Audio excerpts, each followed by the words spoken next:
ناظرین، قرآن پاک کی اس آیت سے شاید ہی کوئی واقف نہ ہو کہ ابلیس کو حضرت آدم کو سجدہ نہ کرنے پر ہمیشہ ہمیشہ کے لیے مردود قرار دے دیا گیا۔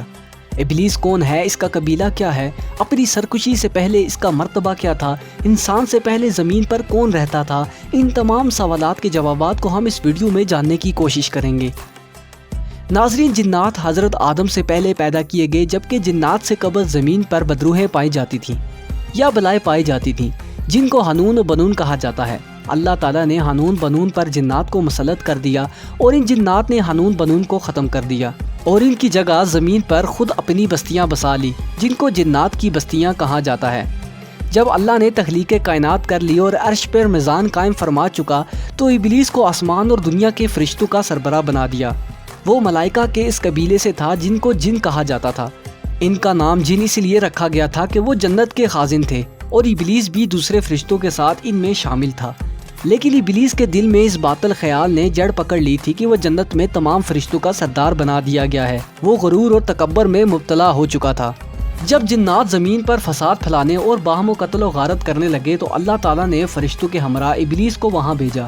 ان فرشتوں اور ابلیس نے فساد پھیلانے والے جنات کو سمندری جزیروں کی طرف مار بگایا۔ اللہ تعالیٰ کی حکم عدولی سے قبل ابلیس کا نام عزازیل تھا۔ اس وقت زمین پر رہنے والے ان فرشتوں جن کو جنات کہا جاتا تھا، ان سب سے زیادہ طاقتور اور صاحب علم تھا۔ ابلیس کو چار پر رکھنے والے فرشتوں میں اشرف سمجھا جاتا تھا۔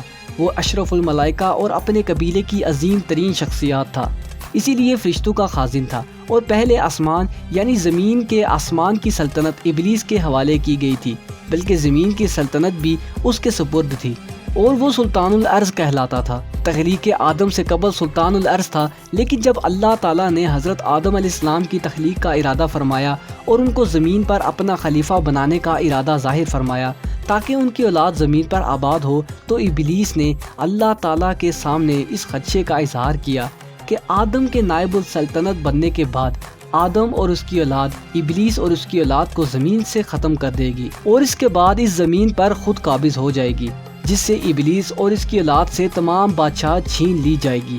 اللہ تعالیٰ نے جب حضرت آدم کا پتلا بنا کر جب اس میں روح پھونکی تو فرشتوں کو حکم دیا کہ حضرت آدم کو سجدہ کرے۔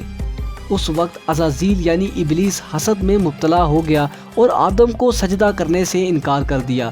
چونکہ اس کی تخلیق آگ سے ہوئی تھی، اس لیے وہ اپنی اصل یعنی سرکشی کی طرف لوٹ گیا۔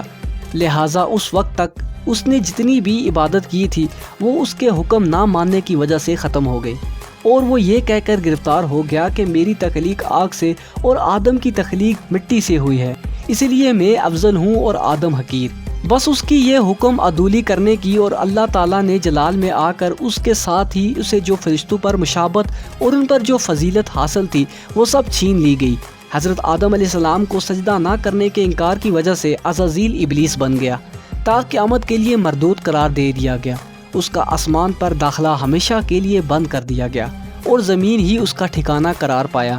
اب جو بھی اس ابلیس یا شیطان کی پیروی کرے گا، اس کے لیے اللہ تعالیٰ نے اپنی کتاب میں ایک بڑے عذاب کی نشاندہی کر رکھی ہے۔